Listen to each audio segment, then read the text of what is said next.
Hey everybody, it's me here, Professor Zach, and I am back with another Doctor Who review. Please like, share, and subscribe to the Night Shift Bandits YouTube channel. Donate to us via Patreon and GoFundMe, and of course, hit up Perspective Discussions for all your love, life, and relationship needs. All podcasts are available anywhere you get your podcasts from. But let's go ahead and hop into this next episode of Doctor Who of Season 1. This episode is called The Devil's Chord. And before I hop into spoilers, general review. Again, another great episode. And we have an interesting villain in the Maestro.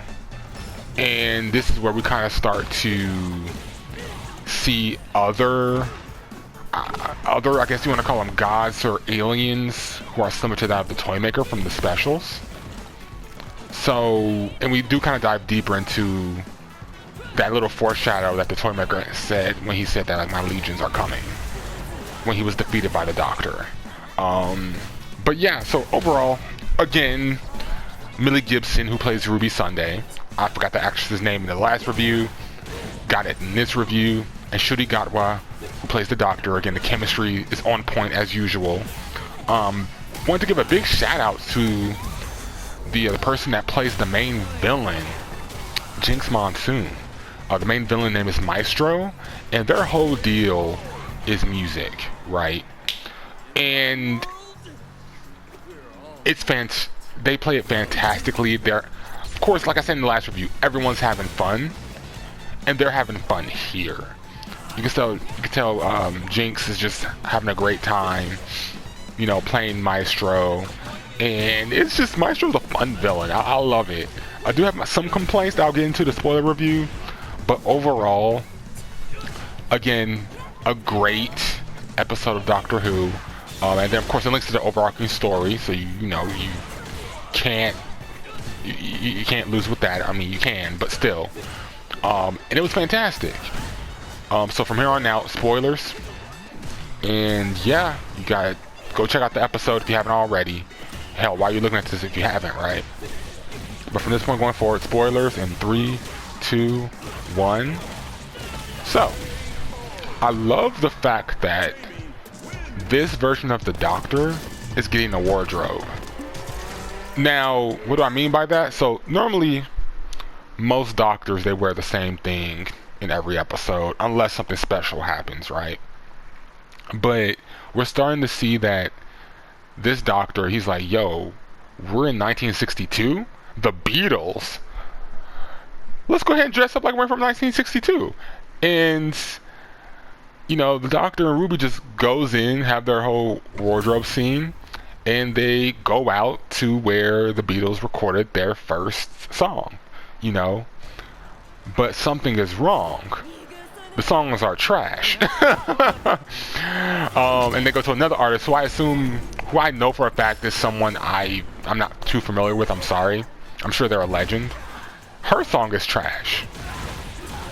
So now we're just like, okay, what's going on here? Now, in the cold open, right, which introduces us to Maestro and what they're all about, you know, it's kind of, we start to see that, like, Maestro pulls the music from folks. So it's almost like they're pulling the desire of music from folks. I don't know how to actually explain it. I'm pretty sure they explain it greatly in the episode. But pretty much it's almost like they're taking your soul. And on top of that, you know, we kind of see that, like, there is a harbinger to all of this. A little boy who was learning to play the piano from his teacher, who got, again, his soul essentially taken from Maestro, right, for lack of a better term. So we kind of start to put together or get certain answers on how these offspring of the Toymaker work, because, again, if you've seen the specials, the Toymaker, he essentially was a god, and we ain't seen the Toymaker since the 60s, right? But his whole thing is that he's the embodiment of games. He has to play a game, you have to play a game with him, and he cannot cheat whatsoever. Which is why I think that's what makes him cool to me, is that you can't cheat, so he's just that good at playing games. And then now here we have Maestro, who's the living embodiment of music. And apparently this is an offspring of the toy maker. So now that we're seeing like the first offspring, or we're introduced to one of the first offsprings of the toy maker, we're starting to see like, okay, you're the living embodiment of music, and that's your thing. You control all music, people's interest and whatnot in music and whatnot as well. And again, just like with the toy maker, Maestro is goofy, fun, eccentric, flamboyant, but evil as hell, right? Rest in peace to that old lady that Maestro killed, essentially. When she just discovered, like, I can play the piano. Anyway. But yeah, Maestro's whole plan was to essentially take music away from humanity. And in the episode, what was pretty cool about it is that, like, to kind of jump around a little bit, what's pretty cool about this episode is that, like, we went to the future, because again, they're in 1962 now. So they went to the future and they saw, like, what the world would be if they continued on the path of not liking music, and it was horrible. People had no way to express themselves, no way to release some stress, and you just see London just torn up, right? So that was pretty cool. Oh, I'm sorry. One thing I forgot to mention in the last review, since, again, we're hopping into spoilers here. Doctor Who, right now, is kind of playing around with some rules. And I don't know if that's because of what's been going on within the plot. Because, okay, the thing I like about Doctor Who is that everything is explained by science, right? Essentially, in this world, there's no such thing as the supernatural. Everything is science-based. Whether it's an alien or what have you, like whether it's some kind of technology that's performing some kind of semi-supernatural feat, like it's something that's explained by science. But the thing that keeps getting pointed out is the fact that, like, okay, why are all these myths coming to life? Like, for example, why do quote-unquote gods exist? Why are they breaking the rules of time? Toymaker was breaking the rules of time, Maestro was doing the same thing. The body regeneration piece, to go back to that happened during the specials, was stated to be a myth. Why is that here? In the Christmas special, we had goblins. Why do goblins exist? They should not exist, they're a myth. So Doctor Who's going through this era where a lot of myths are coming to light and are becoming real, and we don't know why yet. So it's kind of interesting to see, like, someone like a Maestro just coming and doing all these feats. And okay, it's cool you got these powers, but how are they science-based? Are they even science-based? What is going on here? Just another clue as to what's really going on, honestly. That's a nice SPD, by the way. So yeah, Ryu's done. I'm sorry, again, got distracted because this Zen keeps kicking ass. But yeah, so it kind of makes me wonder, like, what all we're going to do, or what all we're going to see, and how this all wraps up. Because Russell T Davies, again, who's the showrunner, he said that, like, no, we're going to get answers within this season. It's not going to wait until season 2. He might foreshadow some things for the next season, because they are actually, I think he's either done writing it or they're shooting it as we speak, which shows how much faith that they have in this show now. But they're shooting it right now, and they already told people who the new companion was and everything. So we all got all that information. So it makes me wonder, like, what's going to be the plot twist? Not just with Ruby, because there's something special about her, as we see in this episode, but also what's going on with all these myths coming to life, right? But anyway, back to the episode here. We do, of course, see the Beatles, and of course, because Maestro's doing what they're doing, they become disillusioned. My God, Jamie has on some great J's right now. I want those shoes. I'm sorry, y'all. I love this color for Jamie. It's fantastic. Jamie is very stylish. Anyway, the Beatles become disillusioned. And, that's just Maestro's doing. And I won't lie, the Beatles, they don't appear much in this episode. I think they just exist just to move the plot along. And I know a lot of people were disappointed because the Beatles were told to be, or at least were advertised to be like the biggest thing about this episode. But I mean, they were in it, but not in it by like a lot, you know. They kind of just moved the plot along in some cases. But ultimately, this is a music episode based upon music and like the power of music, and I do like that subtext because I do like music. I love music. And you know, we've seen in recent events how music can just affect the culture, right? So this episode, just on top of that, I think it came out at a great time where we have an example of how music is just affecting us as human beings. So to the episode's point, it's just music is powerful, and we see that through music it can achieve great things, you know. So you know, show Ruby and the Doctor, they have, you know, they face off against Maestro, and we do see where the Doctor is kind of unsure of himself in this episode. So now normally the Doctor, he's ready to take on like just about anything. He always has a plan in his head. He has at least an inkling of an idea of what he can do.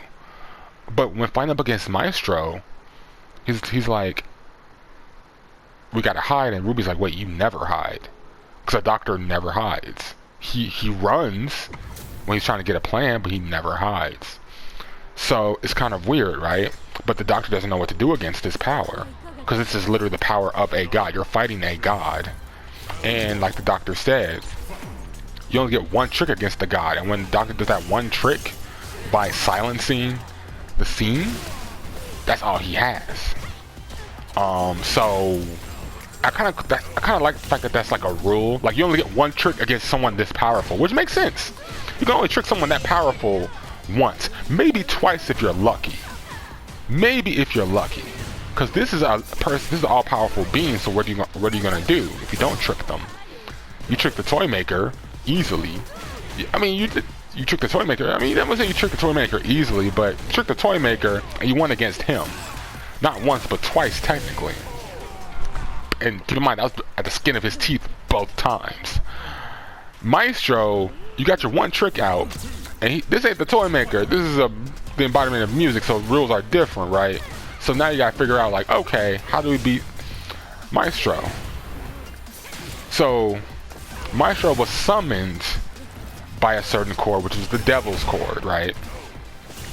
So now, if I can summon you with a Devil's Chord, I just need to find a similar chord or a similar tune to banish you, right? Which makes all the sense in the world. Which I'm like, okay, that's cool, right? You know, that's how you, of course, you do the same thing with demons. I summon you with a spell, I banish you with a spell, right? So the Doctor tries to figure that out. And what I love about that is the fact that, like, the Doctor uses his experience and his pain to get the first few notes, but the last note, he fuck it up. And I love the fact that, like, he captures both Ruby and the Doctor, or I'm sorry, that they capture both Ruby and the Doctor, and essentially the Doctor fails, right? And we've seen the Doctor fail before. We've seen that Doctor fail plenty of times, and we've seen moments where the Doctor would have lost or has lost. So seeing this here, it's like, okay, damn, the Doctor fucked up. You know, how are they gonna get out of this? And of course, again, as I stated before, nice, perfect, by the way, even though it's from JP. As I stated before, you know, the Beatles kind of moved things along. So when the Doctor found the first few notes, the Beatles kind of finished it off and then banished Maestro, right? So, and again, Maestro is just hilarious in terms of being banished. Maestro's just an amazing villain. I hope they bring this villain back some way, somehow. I mean, you found a way to bring the Toymaker back, bring Maestro back, and I'm pretty sure they're brothers and sisters, which they foreshadowed. Especially whoever the oldest is doing pretty great. It's going to be pretty exciting, you know. So, and then ultimately here too, again, because this is a musical episode, we do end with a musical track, which I won't lie to you, I thought we were going to have musical tracks throughout this whole episode. I really thought it was going to be a musical, or at least have more than like one musical number. But while it's not on the same level as the Goblin song, the song about it always ends with a twist, which is always a Doctor Who thing. It's a pretty fun song. And again, you can tell that everybody acting on set, writing, is having fun with this show, and that's what makes this season so exciting for me. You know, like, does it have problems? Sure, right? Like, for example, I didn't like the musical battle, maybe because I've seen it done better in Doctor Who and the Mountains of Madness. Not the Mountains of Madness, the Multiverse of Madness, sorry. Mountains of Madness is a Lovecraftian, H.P. Lovecraft story. Because that musical fight in Doctor Strange was pretty great. So I was kind of expecting something similar to that. Not like on that level of magic, but you know, something more exciting. And you know, while the music battle was fine, it wasn't what I was expecting. So I was a little bit disappointed, but ultimately, I thought they played with music in this episode very well. I did like the musical number. We do, of course, get foreshadowing to the next few villains. We do begin to get the stage set for future villains, you know, for future episodes, and see what's going on with that. And again, everyone's just having fun. I think that's literally, I know I keep saying it, I know I said it in the last review, but everyone's just having fun, dude. It's nice just to see everyone having fun. It's nice to see fun in Doctor Who. You know, Doctor Who is supposed to be a fun show. It's supposed to be a show about time and space and just going to these wacky or crazy places. Like, yeah, we can have our serious moments. Yeah, we can have our twist and our sad moments, which is a part of Doctor Who. But it's just nice to see everyone just having fun. And I think that's really dope. You know, it's just really great. It's really cool. Everyone's just having a whole lot of fun, and I can dig it.